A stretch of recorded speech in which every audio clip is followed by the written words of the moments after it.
Banuma kanondew ambe aw bɛɛ lajɛlen fo ni limaniya ka foli ye k'aw fo ni yɛrɛmajigilenya ka foli ye Allahu Taala ka kisi ni nɛɛma ka kɛ aw bɛɛ kelen kelen ye. Shalom les bien-aimés dans le Seigneur, que la paix et la grâce de Yahweh soient sur chacun de vous. Mbalimaw ani abalimacɛ Isa Traoré le bɛ ɲɔgɔn fɛ Yeshua ka télévision so la n'an b'a fɔ min ma ko Yeshua TV.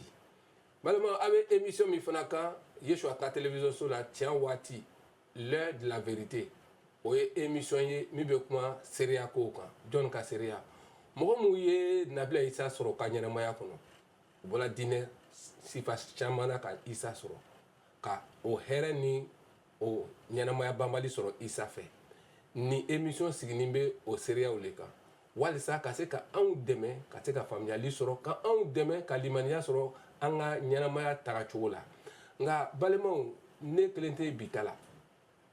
Et bien aimé, vous êtes encore toujours sur Yeshua TV, la meilleure chaîne chrétienne, à l'émission Tianwati, l'heure de la vérité. Je suis le frère Issa Traoré.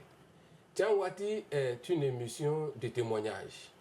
Oui, des témoignages édifiants et très émouvants. Des personnes qui ont rencontré le Seigneur dans le parcours, dans le cheminement de leur vie. Et cette émission a uniquement le but de nous édifier dans notre position spirituelle. Et aujourd'hui, je ne serai pas seul. Oui, je ne serai pas seul. Je serai avec le frère Bakayoko Suleiman. Mbalmache Bakayoko Suleiman beni anye neklente bitala. Walsa meseka Suleiman ka seria fam. Alek ni islam jijalendoy na islam ya to ka banka conseiller ka ke chrétien. A nyiningali beseka ke. Nga aya fam ko Tianwati émission yemi signibe Tagabolo Sabakana va faire ma grande rubrique. A rubrique front, mi Tagabolo premier, oye ma pas de vérité, mi né a tchai. O kono muko son ibola ya sarakoro la ka tu sarakura ko. O nyini ngale be dima ka se ka mogo demain ka o femme. Aflana mi ya verset biblique nangwa mako mon verset biblique. Kitabu haya juma le ko fle le ko ye mi c'est là que le demain qui a dana ya poyi ka wuli. A sabana mi à la bas ma nouvelle vie ne ka ɲɛnamaya kura ayiwa kabini kɛla chrétien fo ka se 600 ma I ka mun sɔrɔ I ya ɲɛnamaya bɛ cogo di ka tɛmɛ kɔrɔma ta kan donc balimaw ni ɲininkali lo bɛ se ka kɛ tubiden kura la ka se k'an dɛmɛ k'a bɔkun faamu ani fana k'a filɛ mun na a bɔla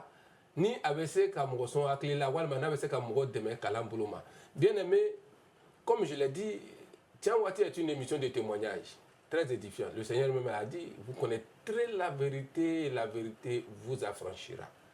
Et c'est une émission de témoignage basée uniquement sur la vérité. Des témoignages très édifiants et émouvants, pouvant nous permettre d'avoir une foi assise. Oui, mais aujourd'hui, comme je l'ai dit, nous avons dans cette émission Tianwati 3 grandes rubriques. La première rubrique est « Ma part de vérité ». C'est lors de cette rubrique que nous allons connaître pourquoi le frère Bakayoko Suleiman a quitté l'islam pour devenir chrétien, le pourquoi. Et la deuxième rubrique qui est mon verset biblique, oui, car la Bible est claire, la Bible est formelle. La foi vient de ce qu'on entend et ce qu'on entend qui est la parole de Dieu. Donc pour devenir chrétien, tu as entendu quelque chose de la parole de Dieu qui a déclenché cette foi. Et la troisième et la dernière rubrique est ma nouvelle vie. Quelle est ta vie aujourd'hui? Donc, malheureusement, ame na anga kuma sigeni le ka nga sana metanya ka wakati di Bakayoko Suleiman ma ame na nyini anga régie fait obe bala dambele dongli di ama aba fomina ko jiri bedon a denfe. Nous demandons à la régie de nous donner le clip de notre chante bala dambele jiri bedon a denfe. La régie à vous l'antenne. Ame amalmate bala dambele fo ale mi kani dongli dama ko jiri bedon a denfe. Tiano yiri bedon a denfe. Bi anganko o jiri fana don nga sani ametanye amenanga rubrique follow damine. Nous allons commencer d'abord par notre première rubrique ma part de vérité.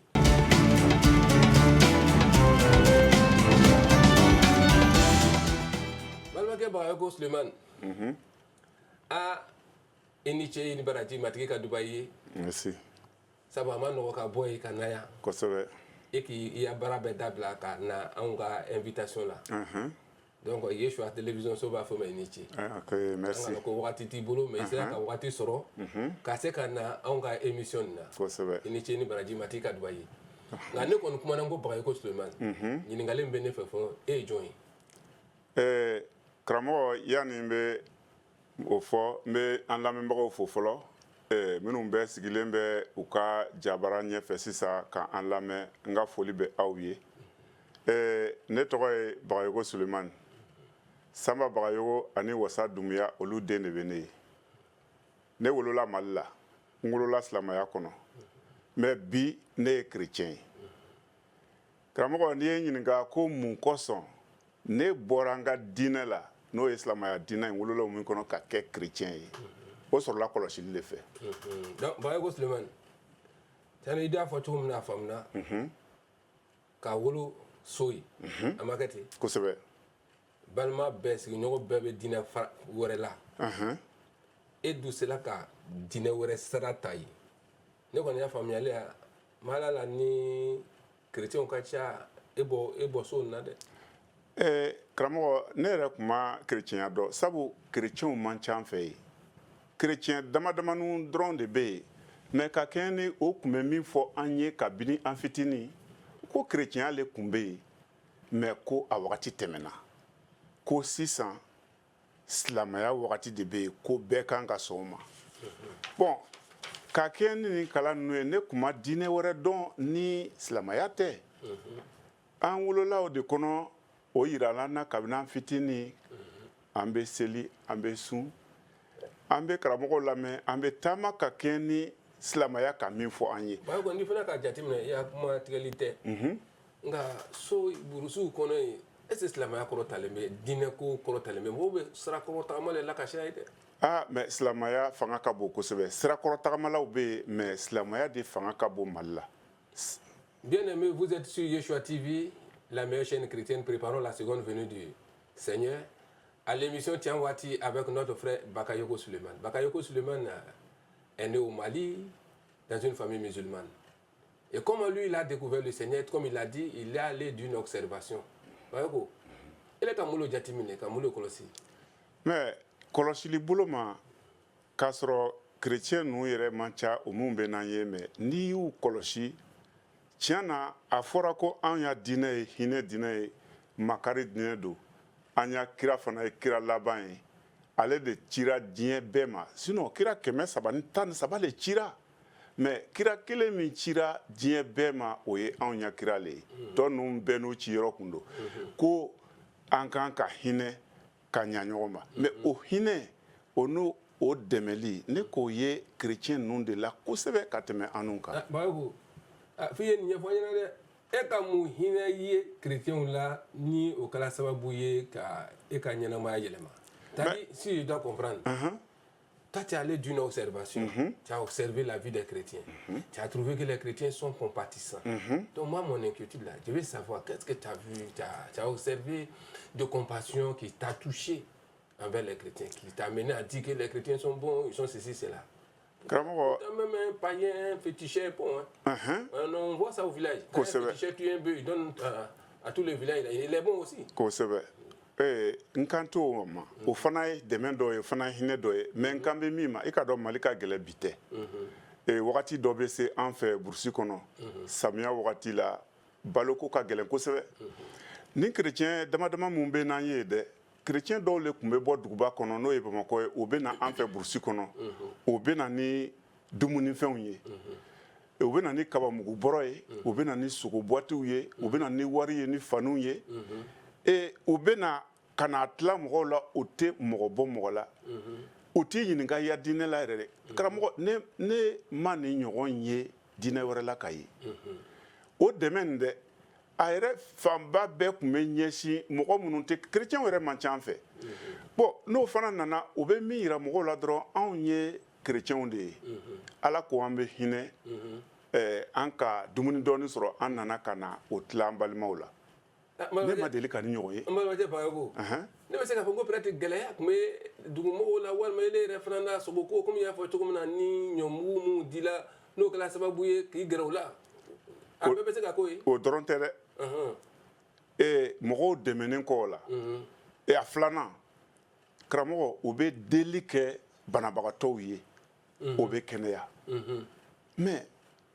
o bɛ kuma bamanankan yɛrɛ la o bɛ kuma ala fɛ o bɛ kuma k'a laban ni nabila isa tɔgɔ ye kɛnɛyali bɛ kɛ ne ma deli ka ni ɲɔgɔn kabako ye ni chrétienw tɛ n'i y'a kuma faamu nilifɛnw dili ko ka ban c'est-à-dire u bɛ mɔgɔw dɛmɛ na bolofɛn minnu na kosɛbɛ olu kɛni ko ka ban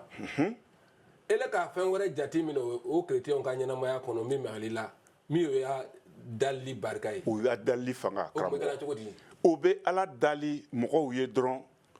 k'a laban nabila isa tɔgɔ la o bɛ ala dali mɔgɔw ye mɔgɔw bɛ kɛnɛyali sɔrɔ banabagatɔ minnu tun bɛ na ten ka na filɛli kɛ ka na kow filɛ olu tun bɛ kɛnɛyali sɔrɔ kosɛbɛ ne ma deli ka ni ɲɔgɔn ye diinɛ sira si la surtout an bɛ diinɛ min kɔnɔ a do fɔra o wagati la ko anu mali kɔnɔ silamɛw ye 96 de ye ni k'a jɔ 100 sara la mais chrétienw ni nte kolaw olu bɛ loro de kɔnɔ mais ni jamakulu fitinin nin ka dɛmɛ min bɛ se dɛsɛbagatɔw ma ani ne ma o ɲɔgɔn ye an ya silamɛya o de kabakoya tun bɛ ne la kosɛbɛ karamɔgɔ o de ka ne sama ka gɛrɛ ni chrétienw la ka commencer k'o ɲininka ko mais fɛn kelen kɔni tora kira bɛɛ n'a a ka wagati don ala ka kira dama min ci nin ye a laban ye kira laban min ye n'o o cira diɲɛ bɛɛ ma jinɛw ni adamadenw o kɔni bɛɛ kun kan ka sɔn ma parce que ala ka kumakan don bɛɛ kan ka kɛ ka kɛ n'o ye a fɔla ɲɛna fana ko a tɔgɔ bɛ an ya kira tɔgɔ bɛ o ya kitabu kɔnɔ ko mais k'u b'a dogola nale donc Bakayoko san'an yɛrɛ bɛ se o ma ele ka kumaba kelen fɔ dɛ ko i tun bɛ chrétienw ye o tun bɛ dali kɛ kosɛbɛ ni o ka ala dali n'a b'a fɔ ko seli kɛ don dɔw yɛrɛ b'a fɔ ko dɔw don kosɛbɛ ko n'o kun ko kɛ banabagatɔ minnu tun bɛ na o degunni tun bɛ na ka na chrétienw kɔrɔ olu tun ye mɔgɔ sifa bɛɛ le kɛ banabagatɔ sugu sugu hali silamɛw tun b'o la o bɛ jotigi tun b'o o bɛɛ b'a la o bɛ ala dali o tɛ dɔrɔmɛ kelen ɲininka mɔgɔ fɛ o bɛ ala daliw ye ten ala bɛ kabako kɛ bolo nin kabakoya de tun bɛ ne la kosɛbɛ dugumɔgɔ caman kɛnɛyalaw fɛ ten fɛn fɛn bɛ na ka na k'o bɛ dali k'u ye o bɛ dali k'u ye ala bɛ tɛmɛ o ya dali nin fɛ ka kɛnɛyali k'u ye. Bien aimé, vous êtes toujours sur Yeshua TV, la meilleure chaîne chrétienne. Préparons la seconde venue du Seigneur. Le frère Bakayoko est allé d'une observation. Selon lui, il a observé deux grandes choses chez les chrétiens. D'abord, la compassion des chrétiens, que les chrétiens sont très compatissants. Lui étant né au Mali, dans un village du Mali, où il y a des périodes de sécheresse où il est difficile aux gens de trouver des vivres. Les chrétiens qui étaient à Bamako pour aller rendre visite aux villageois. Et quand est-ce qu'ils partaient, ils étaient remplis de vivres et d'argent. Ils aidaient tout le monde. Ça, c'était sa deuxième position, c'est-à-dire ce qu'il avait observé comme compassion et générosité de la part des chrétiens. Mais la deuxième, Bakayoko était surpris de voir que les chrétiens pouvaient prier dans le nom de leur Seigneur Issa et Jésus et que les malades retrouvaient la guérison. C'était cela même qui l'avait beaucoup touché. Donc, Malamate Bakayoko, chrétiens au minke ka ala dali mogo yo kun bɛ kɛnɛya o kabako ala kun kɛlɛlen la kabako kun bɛ ne la kosɛbɛ parce que ne kun ma deli k'o ɲɔgɔn ye o ne ma deli ka a ye ko mɔgɔ dɔ bɛ na ten ka seli a y'a kan na banabagatɔw ye olu bɛ se ka kɛnɛyali sɔrɔ ne kun ma deli ka nin ye n ko mɛ ninnu tɛ se ka kɛ kafiriw ye n ko ala ye hinɛ ye karamɔgɔ ne ye fɛn kelen kɔlɔsi minɛ hali an kun bɛ an ya silamɛya la ni mɔgɔ dɔ sala ni a tɛ seli karamɔgɔ ni ɲininkali kɛra ko a bɛ seli wa n'a fɔra k'a tɛ seli su bɛ k'a somɔgɔw ta ye mais ne ya kɔlɔsi kɔnɔ ne m'a ye ni chrétienw banna mɔgɔ dɔ su la fɔlɔ ko a tɛ taa n'o ye église la walima ko diinɛmɔgɔ tɛ au contraire u bɛ fara sutigiw kan ka su don ka tila ka bololafɛnw yɛrɛ d'u ma ka o dusu salo kuma fɔ. donc a kɛ ni yɛrɛ y'a fɔ ye ele tun bɛ chrétienw ye u tun bɛ mɔgɔ wɛrɛ sutura ka mɔgɔ wɛrɛ su don min yɛrɛ tun tɛ chrétien ye. kosɛbɛ. donc chrétien tun tɛ ɲininkali kɛ nin si la. a dan ye dɔrɔn ko mɔgɔ dɔ banna olu tɛ ɲininkali kɛ olu labɛnnen don dɔrɔn ka taa mɔgɔ bɛɛ su don. kosɛbɛ. to ile kolo kolosi nous le magalele ni na kosebe ka se ki gere chrétien la kosebe ngo me ni ala ye hinɛ ala ye mɔgɔ mun b'a sira kan o kan ka hinɛ bɛɛ la ne ma ni hinɛ ɲɔgɔn ye an ya diinɛ kɔnɔ mais fɛn kelen min pe min kun bɛ ne minɛ fɔ ne bɛ gɛrɛ o la sisan k'a yira o la o bɛ an ya kira tɔgɔ dogoli min kɛla mɔgɔw la dɛ u n'u ya ɲuman nin bɛɛ n'u ma sɔn o de ma ala kumakan don donc ka kɛ ne le yɛrɛ y'a faamuya ele tun ka kala min sɔrɔ fitinima ko ele a kira tɔgɔ bɔ ya kitabu kɔnɔ kosɛbɛ ele k'olu ye olu ka ɲi ne tun faamu k'a filɛ est ce que ele a kira tɔgɔ tɛ bibili kɔnɔ kosɛbɛ ne tora o sɛgɛsɛgɛli de la karamɔgɔ ne gɛrɛla o la k'aw ɲininka ko mais al'o bɛ nin min bɛɛ kɛla nin bɛɛ ye gansan de ye n'a ma seli a tɛ se ka kisi parce que a fɔra ko ni mɔgɔ min ma sɔn silamɛya nalen ma k'a seli i bɛ ɲuman fɛn fɛn kɛ o ye gansan ye i bɛ sa ka taa jahanama kɔnɔ mais mun kosɔn an ya kira tɔgɔ b'a ya kitabu kɔnɔ a tɛ se ka sɔn o ma. c'est-à-dire ele ka ninnu ka hinɛw ye Bakayoko ko ayant découvert la compassion des chrétiens et puis la puissance de leur prière était édifiée et épatée par la vie des chrétiens. Oui. C'est-à-dire a ɲɛnamaya fana yɛrɛ kun magalele la kosɛbɛ dɛmɛ bɛ kɛ cogo min fanga bɛ o tɛ mɔgɔ bɔ mɔgɔ la mais et c'est dans tout ça toi tu voulais savoir que pourquoi ils n'étaient pas devenus des musulmans alors que le nom de ton prophète se trouvait certainement dans les livres. o yɔrɔ nin dɛ ne tun b'a fɛ bɛɛ bɛ sɔn o de ma n ko n bɛna kerecɛnw ya faniya bɔ ka lakɛnɛ kan ni n k'u ya kitabu sɔrɔ c'est là ne k'a fɔ n ko an ya kira tɔgɔ b'a ya kitabu kɔnɔ mun kosɔn aw tɛ sɔn k'a tɔgɔ fɔ aw tɛ sɔn a ma mun na ala kumakan tɛ wa o ko kira tɔgɔ tɛ o ya kitabu kɔnɔ de ne ko n k'a bɛ yen k'a tɛ yen an yɛrɛ o kɛra sɔsɔ dɔn ne ko mais n ko ko ne kalanna wa ne ko n ko ne ma taa l'école la mais ne ka baliku kalan kɔni kɛ ko mais bibulu bamanankanama b'an bolo ya kɛ n ko mais a bɛ se k'a di wa o k'a di yan karamɔgɔ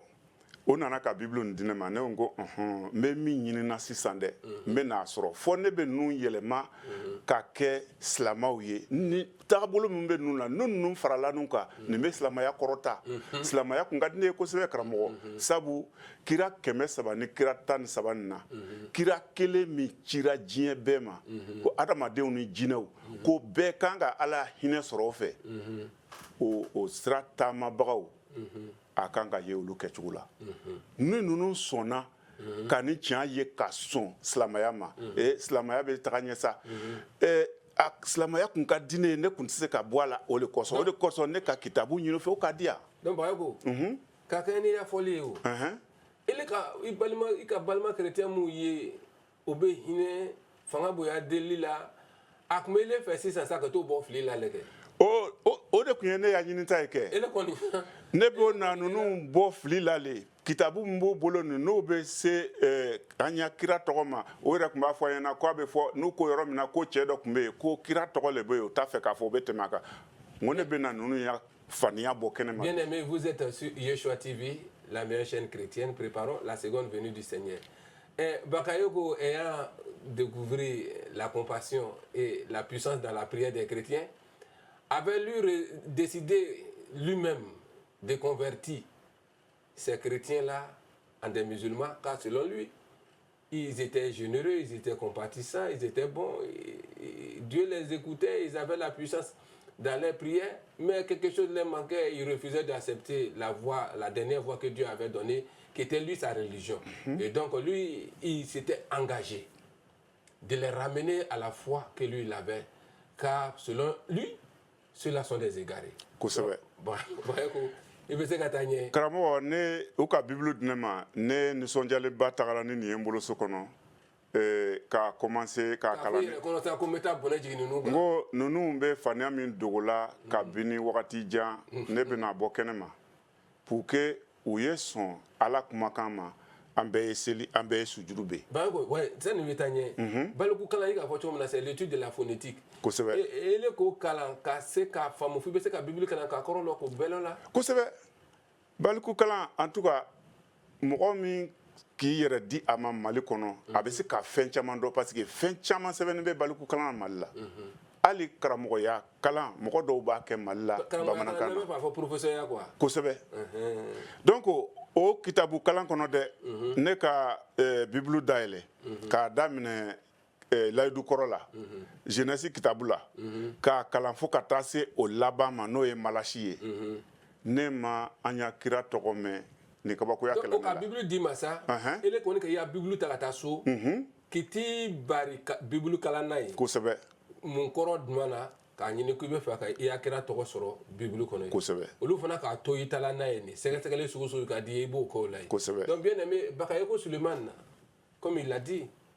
et lui ayant découvert la compassion des chrétiens, il s'était engagé d'avoir une Bible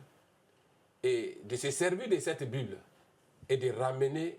ces chrétiens-là dans sa foi. C'est-à-dire, en quoi faisant? En se servant de la Bible et ramener les chrétiens dans une autre foi. Donc, Bakayoko Suleiman, et quand on a la Bible, ça, nous ont déjà fait. Ah, mais nous quoi c'est qu'il y a chama. Kosɛbɛ. Donc on est là au Bible dit ma. Kosɛbɛ. Mais comment quoi avec on le Bible dit ma ni la fia était aligné comme ma ka fo ko non kana ka to mo shifo. Non, o yɛrɛ mo si kuma fɔ o ko a filɛ nin ye n'i bɛ se k'a kalan minɛ. I bɛ ka kalan ka kila k'i hakili tɔgɔ sɔrɔ a kɔnɔ a dili mɔgɔ kan. Ne banna layidu kɔrɔ kalanna karamɔgɔ kira minnu kɔni ko bɛ fɔ an ye silamɛya kɔnɔ ne k'o caman tɔgɔ ye ancien testament nin kɔnɔ ye. I komi Ibrahima, I komi Nuhu, I komi Ayuba, o kura caman tɔgɔ de bɛ ancien testament kɔnɔ ye. Malimatɛ, n t'a faamu. O ka Bible di ma, I kana ka Bible kalan, ka se ka o bɔ fili la. Kosɛbɛ. Donc an bɛna taa n'an ye n'an ka rubrique filanan ye. Nous allons maintenant parler de notre deuxième rubrique, mon verset biblique.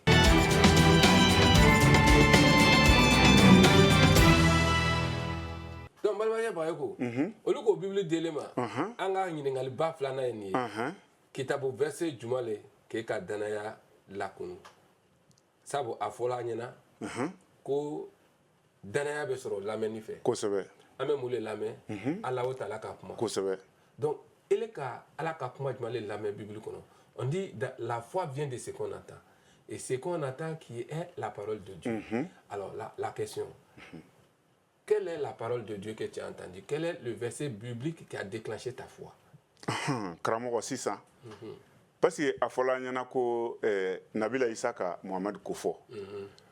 komi n banna layidu kɔrɔ kalanna Nabila Isa yɛrɛ ya kitabu n'o ye linjini ye n'an b'a fɔ o ma ko layidu kura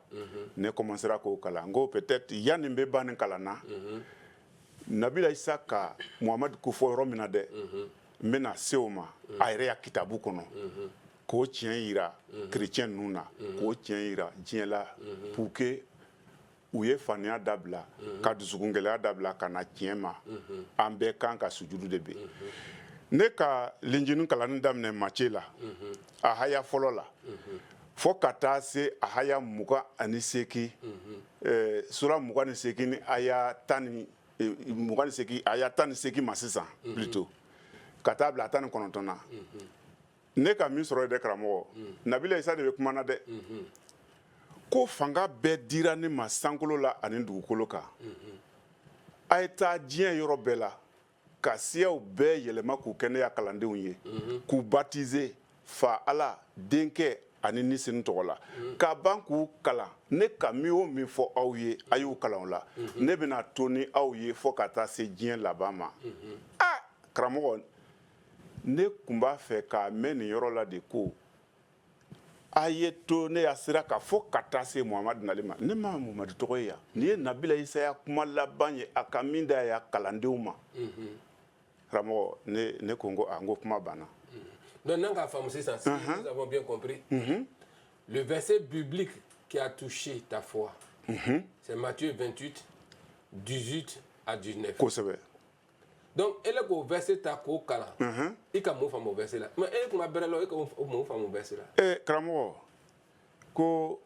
mɔgɔ min bɛ ɲinini kɛ o de bɛ sɔrɔli kɛ min bɛ da kɔkɔ da bɛ yɛlɛ o ye ne dusu tun bɛ silamɛya ka ɲɛ min ma ka chrétien ninnu lana u n'u ya ɲumanya n'u ya hinɛ bɛɛ k'u lana silamɛya la ka taa bɔ a kan ko Muhamadu tɔgɔ yɛrɛ ma fɔ dɛ mais Nabila Isa ka kuma min fɔ nin kuma ka gili dɛ fanga bɛɛ bɛ sankolo la ala le bolo ani dugukolo kan sankolo ni dugukolo sebaya bɛɛ bɛ ala le bolo mais nabila isa ko o fanga bɛɛ dira ale ma sankolo la ani dugukolo kan mais ne yɛrɛ k'an jɔ n ko mais nabila isa kun ye jɔn o la sisan o b'a yira ko fanga tɛ ala bolo tugun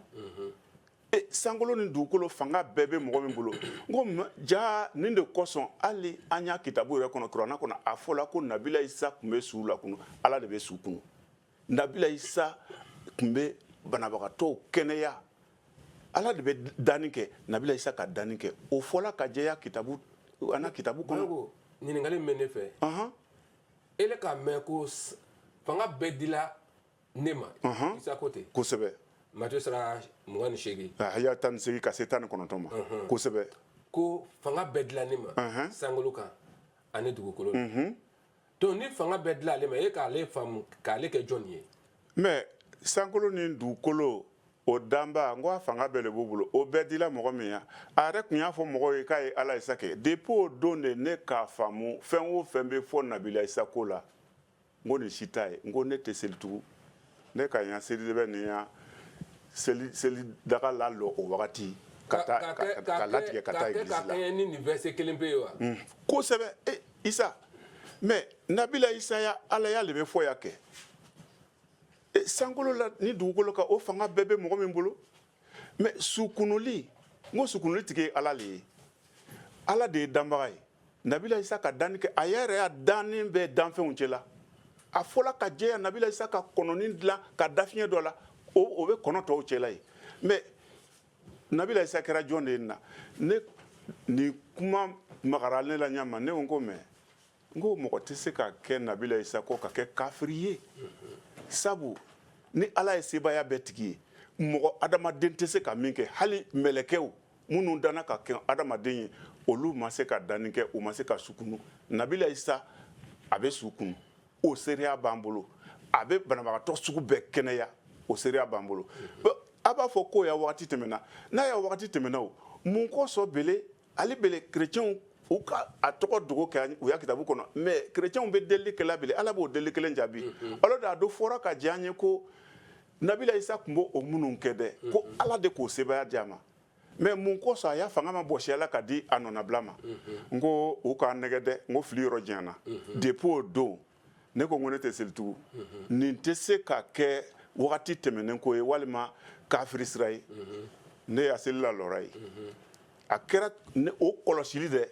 o le ka ne kɛ chrétien ye depuis o don ne ka n ya seli dabila ka taga église la karamɔgɔ donc fɛn o fɛn bɛ fɔ nabila isa ko la karamɔgɔ ne b'a ɲini an lamɛnbagaw bɛɛ fɛ u kana to mɔgɔw ya lamɛnni na hali n'i ma kalan i bɛ se ka kɔlɔsili kɛ u ye kɔlɔsili kɛ kerecɛn minnu bɛ n'u ye sigidaw la olu y'a ɲɛnamaya kɛcogo la nabila isa de k'o fanga d'u ma sabu a ka ya karamɔgɔdenw bila n y'a kalan kɔnɔna dɛ a ka ya karamɔgɔdenw bila ka taa hali ka taa kibaru duman fɔ ka fanga d'u ma ka banabagatɔw kɛnɛya ka jinɛw gɛn ka bɔ mɔgɔw la mais n ko sebaya b'u bolo ali bele ne k'a faamu o de la n ko min o min bɛ fɔla nabila isa ko la a wagati tɛmɛna walima kerecɛnw ye kafiri ye mɔgɔ tunnenw don mais ne ka fɛn min ye kerecɛnw la ala mɔgɔ bɛ dɔn a kɛcogo fɛ e komi nabila isa yɛrɛ k'a fɔ cogo. Vous êtes sur Yeshua TV, la meilleure chaîne chrétienne. Préparons la seconde venue du Seigneur. À l'émission Tianwati, l'heure de la vérité. Oui, le frère Bakayoko Suleiman est allé d'une observation et a découvert aussi la puissance du Seigneur dans la prière que les chrétiens ont fait. Bakayoko Suleiman, comme il a fait tout verset min, c'est là qu'il y a donné la ouli. Kakani kamifo. Matthieu 28, 18 à 19.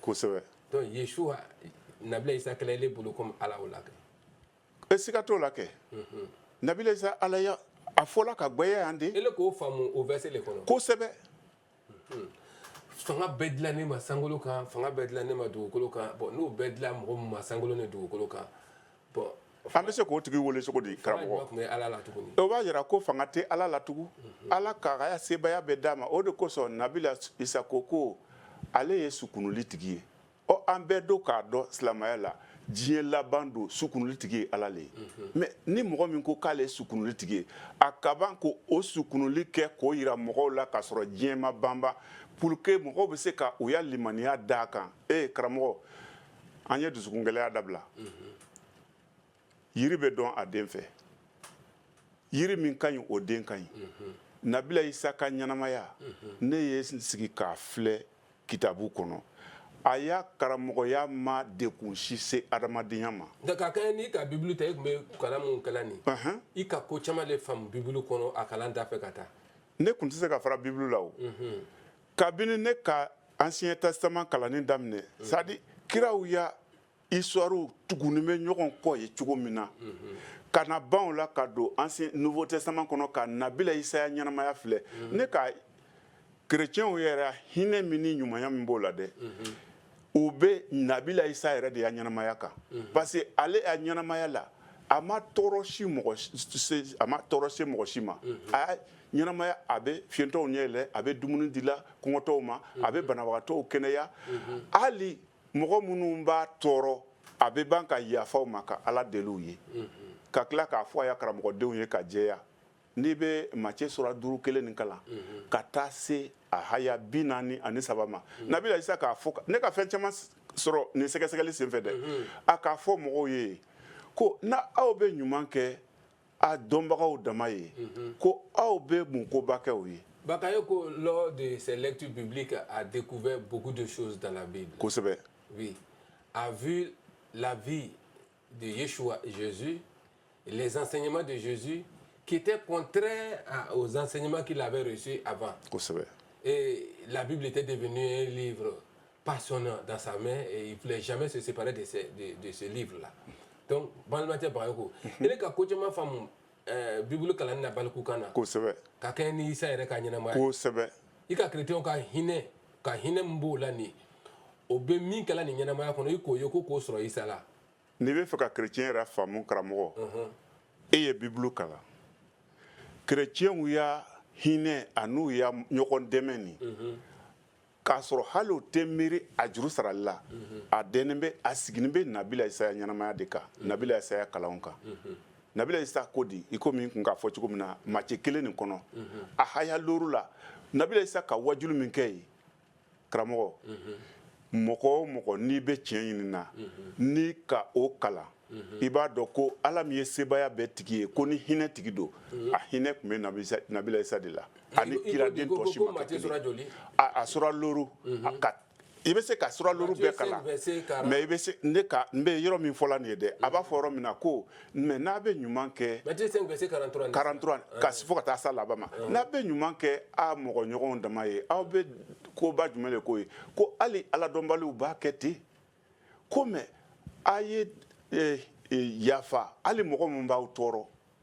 a ye yafa olu ma. ni k'a faamu sa Bakayoko kabini ne k'o ye kamasɔrɔ seereya daminɛ na i ko ko aw fɛ yen ni mɔgɔ dɔw tun sala min tun tɛ ni mɔgɔw y'o diinɛ kelen na o tun bɛ ban k'a so don. kosɛbɛ. donc ni k'a faamu sa nabila isa ka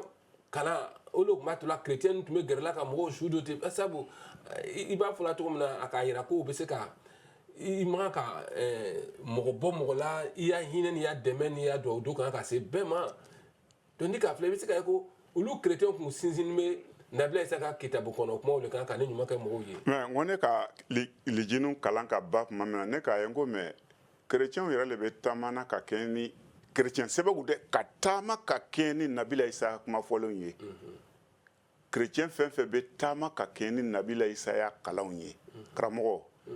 hali n'u b'u i nɛni ka nkalon sugu bɛɛ da i la i tɛ sɔn k'i ta sara i bɛ yafa nabila isa ko ten de minnu bɛ tugu aw kɔ ka aw tɔɔrɔ a ye dugawu kɛ u ye a kan'o danga mais ni nin kalan faamuna karamɔgɔ k'o bila baara la k'a fɔ arijinɛ min bɛ ko bɛ fɔ yanni saya cɛ an tɛna se k'o arijinɛ yɛrɛ dɔ sɔrɔ dugukolo kan yan a bɛ sɔrɔ mais a bɛ se ka kɛ cogo di ko i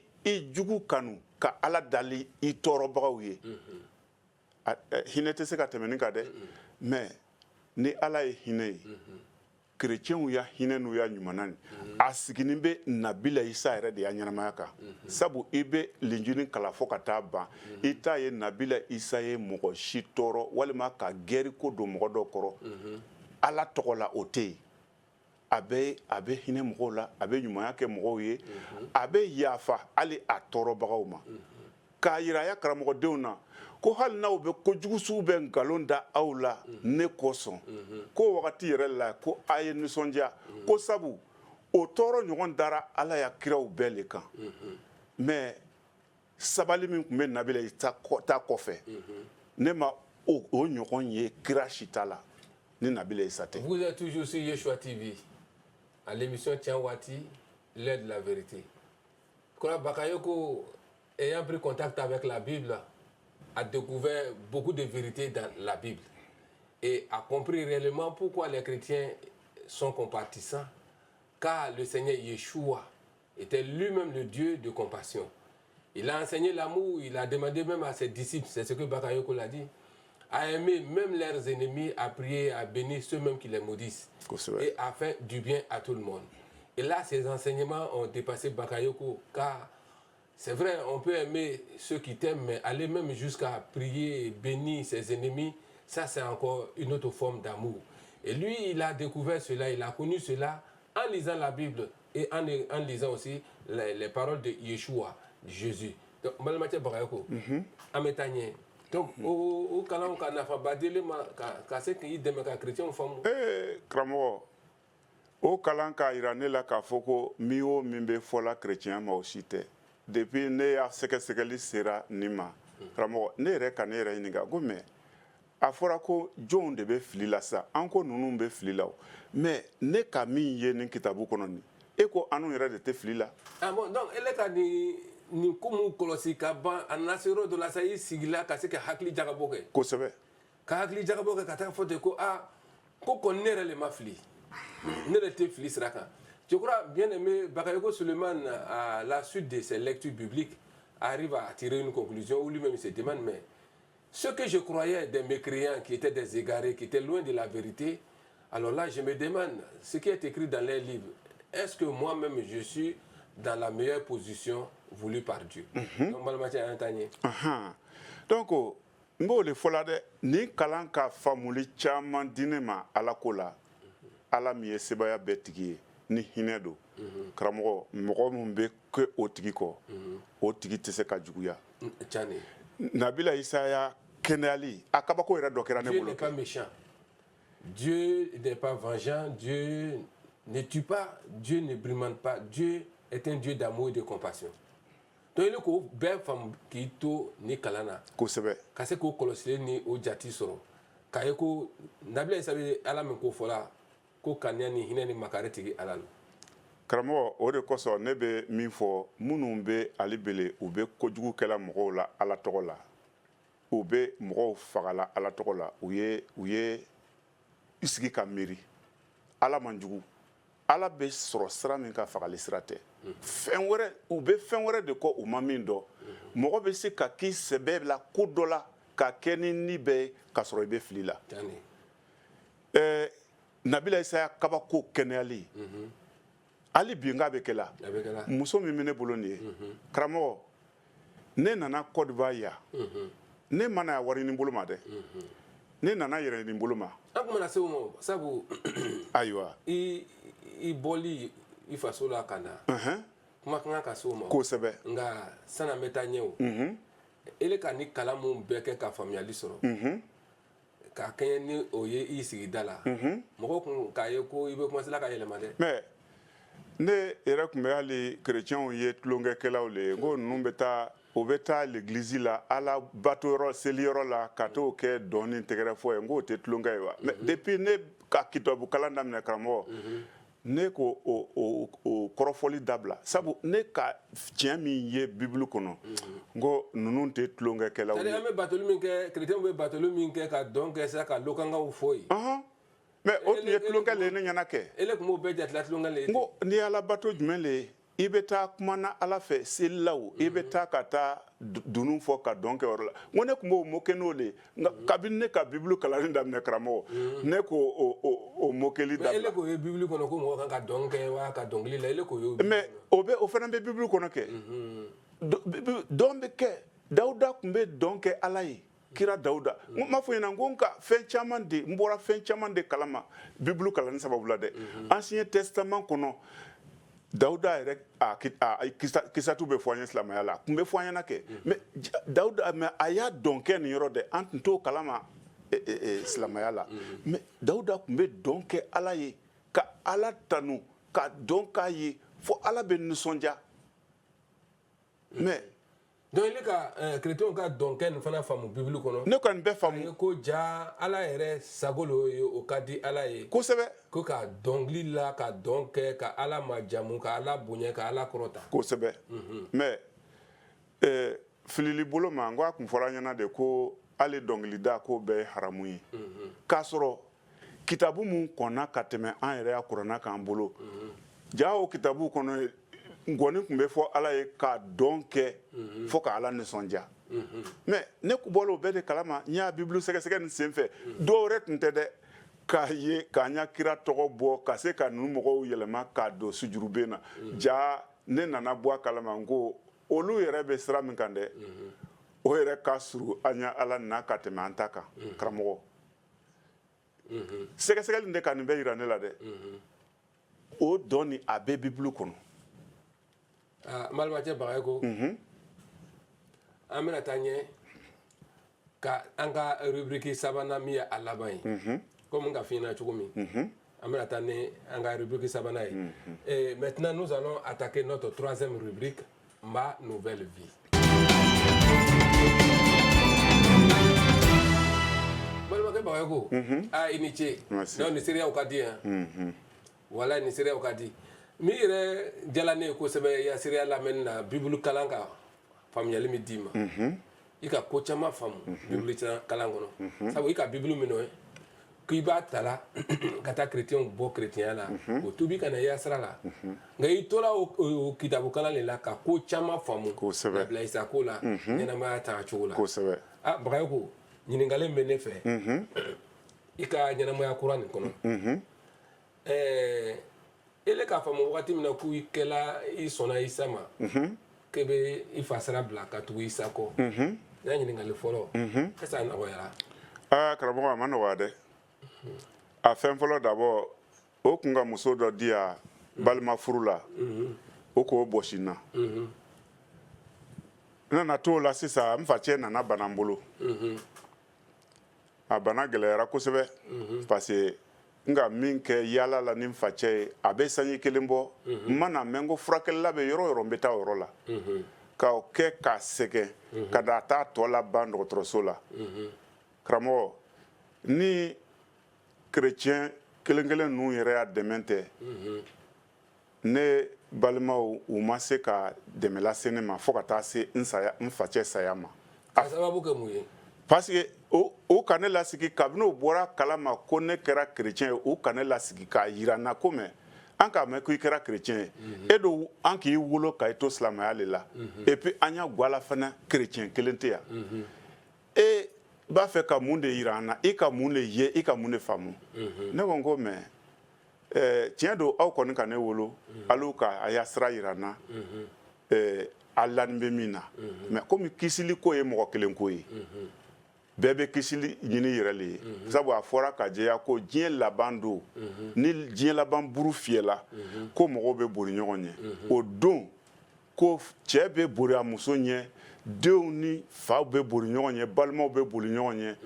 ko o don gɛlɛya kama ala bɛna bɛɛ kelen kelen ɲininka i kungo la ni k'i kisi i kisira i yɛrɛ ye ni i k'i yɛrɛ lafili fana i lafilila i yɛrɛ ye o ka kɛ n'o o kuma nin ye dɛ ne k'a faamu ko aw kɔni k'a ta tiɲɛ yira ne la mɛ ne sera yɔrɔ min na ne fana y'a sɛgɛsɛgɛli ka tiɲɛ wɛrɛ yira n na min ka ne hakili sigi kisili ko la ka tɛmɛ nin kan o de kosɔn ne kɛra kerecɛn o ko ne ma ko bɔn c'est que ni an tɛ se ka foyi kɛ na tugun u ka ɲɔgɔn ɲɛ filɛ ko kerecɛnw ka kunkolo tiɲɛ donc kabini o kɛra k'e to so yen o y'a jɛɲɔgɔnya tun bɛ cogo di ne le ye C'est-à-dire, depuis que toi tu t'es converti, les difficultés que tu as rencontrées, c'est d'abord l'opposition de la famille. Du père. Et ta mère aussi s'est opposée. Bon, comme Bamuso Benou est Slamaya là, Alim Faché restera Slamaya le kono. Oui, non, ça n'a pas ça. Il t'oublie là qu'il y a un mato. Donc, aucun minute tu dis. Mais, au Kaira ne la connaît Kaira, olu la ko olu be filisraka, ne ka nyasrata, ne ka kosro, ne kana kunjo olu la tugu. O la sisa ko folo min ka ne soro. U kelen ko ka so muso ni boshina. Mfache nana sa o ka su tombro. Donc, tu étais déjà marié. Et tu n'avais pas d'enfant. Oui, ma deux soro na a muso togoy. Et quand est-ce que tu as accepté le Seigneur, on t'a arraché ton épouse. Donc, il muso minela ka kunga ki est islamay. Ko parce que fria là. Qui est la chrétien. Oui. Donc, n'a pas femme c'est ça. N'abla isa koson. Il muso boshili. Intanye. Au coffre c'est ça. Ne ka don o koko me ni iko ite bon sraka ya na be wuli ka bon kene ka kuma la surunya bolo man te se ka a detail be fo ko i ka yiranu na ko anu be filisraka donc ni ka kosoro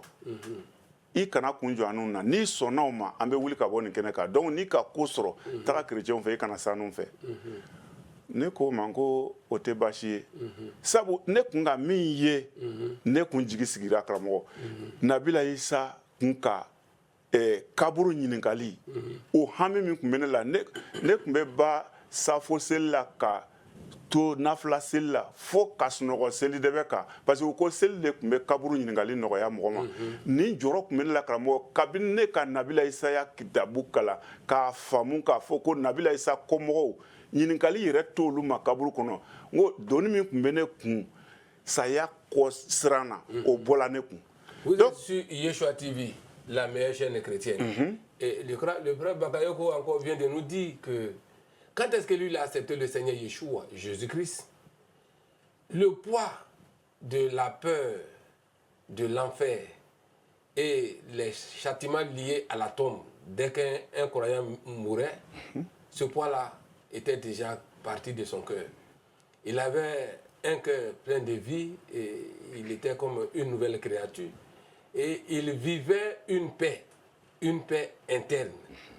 Et que c'était ça ta force. Donc, quand il sonna au moins, chrétien comme ça.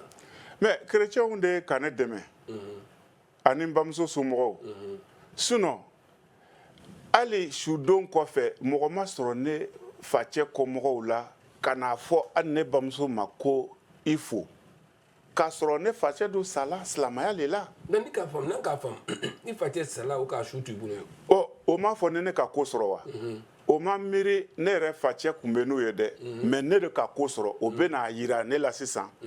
ko ne be senya ko koro donc ben murtila c'est-à-dire ton père décède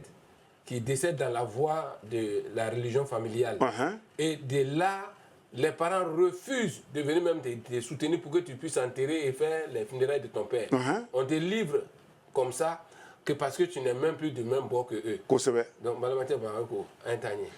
Ola sisan ne ka dongo a ngo min fora anya rion na tiena asira sisan. Muso tembulu tugu. Bon, ala fana ka mfache boshina ne kumbe konte mununka no ye mfache koro ye parce que ne fache nye o ya bamuso la dernier le o be chede saba ne fache kunye o bela dogmande bon ne fache sanin ko ne nyete moko shila ne mfache koro nunte mais a fleur comment olu yere nga ne mine parce que o koninka kosoro nkana kunjo la ne ka ye jigiten fe tugu kramo ne ki wole ka sigi kay wole ka sigi ka irela ka foko ni ka kosoro ikeno rufle ko sebe ko balmatila ko sebe bo o ko folo mi yere siranema kramo saya na masima dimi mimbe ni perdile ya mogola atese ka nyefo foni iya mogodo saladomi kramo ninkera nunu si mase kana ali afone bamso mako yako ni ninkera jigitige ne fe a kera sranya ere ne fe ne k'a dɔn ko n ko ne donna sira min na nin sisan ni ne ma ne yɛrɛ ɲini nin bɛ taala sira min na a ma nɔgɔ. donc balimakɛ Bagayoko k'i to ni gɛlɛya bɛɛ kɔnɔ a kun ka gɛlɛn mɛ i to so kosɛbɛ. donc i du ka y'a sɔrɔ cogo di. ne yɛrɛ ka kɔrɔbari sigi sababu filɛ ne bɛ bɔ so don min na parce que ne bamuso tun pɛrdila ne facɛ la sisan o dimi b'a kan ne nana miiri ni ko ka ne sɔrɔ ko ne nana ne faga ni mɔgɔw nana ka na ne faga peut-être a tɛna nɔgɔya ne bamuso ma. donc tu étais dans hali k'a sɔrɔ ne de bɛ fɛn bɛɛ kɛ dans les épreuves au village. kosɛbɛ. et le besoin de quitter le village quand ta vie était menacée. n'est-ce pas. donc maintenant tu voulais sortir. kosɛbɛ. donc i bɔra ka na yan. o de kosɔn ne nana Côte d'Ivoire ne mana wari ɲini bolo ma dɛ c'est vrai mɔgɔ caman kɔni bɛ Côte d'Ivoire yan minnu bɛ bɔ an fɛ u nana fɛn ɲini bolo ma mais ka tila ka na fɛn sɔrɔ Côte d'Ivoire dugukolo kan ka se k'u somɔgɔw yɛrɛ dɛmɛ mais ne nana yɛrɛ ɲini bolo ma ne bɛ Ivoiriyɛnw fo Ivoiriyɛnw ka muso di ne ma yan k'a sɔrɔ ma ne somɔgɔ si dɔn. i ko muso sɔrɔ min kɛnɛma walima l'église kɔnɔ. église la sabu ne nana yan ne nana chrétien groupe mun sɔrɔ ɲɛ yan o ma n somɔgɔ si lɔ ka sanji 14 kɛ n'u ye n bɔni kɔ so sanji 14 n'u ye o nana ka na ne ye ko vraiment an b'a dɔn ko i ye mɔgɔ sɛbɛ ye danaya b'i fɛ donc ne bɔla u ya denmuso min kɔ u sɔnna k'a di ne ma n y'a limaniya tagama la n'u ye k'a sɔrɔ o ma ɲa mɔgɔ si lɔ. Bagayoko quitte le village et il vient en Côte d'Ivoire parce qu'il était persécuté, sa vie était en danger. Et il n'est pas venu en Côte d'Ivoire pour immigrer et trouver de l'argent. Non, c'est pour préserver sa foi. Et c'est ainsi qu'il arrive en Côte d'Ivoire, il va à l'église. Pendant tout le temps qu'il est resté à l'église, et à l'église, il trouve une femme, sans même connaître ses parents, et on lui donne cette femme au nom du Seigneur. Kosɛbɛ. Balimakɛ Bagayoko. A kɛra ten karamɔgɔ. Tiɲɛ na ne bɛ. ɲininkali min bɛ ne la parce que wagati bɛ ɲini ka taa. den joli b'i bolo bi. Den saba de bɛ bolo n'ale. Combien d'enfants? Den saba. 3 enfants. O muso min dila ma yan dɛ. Den saba. O ye muso denni 2 ani cɛden 1. Alléluia.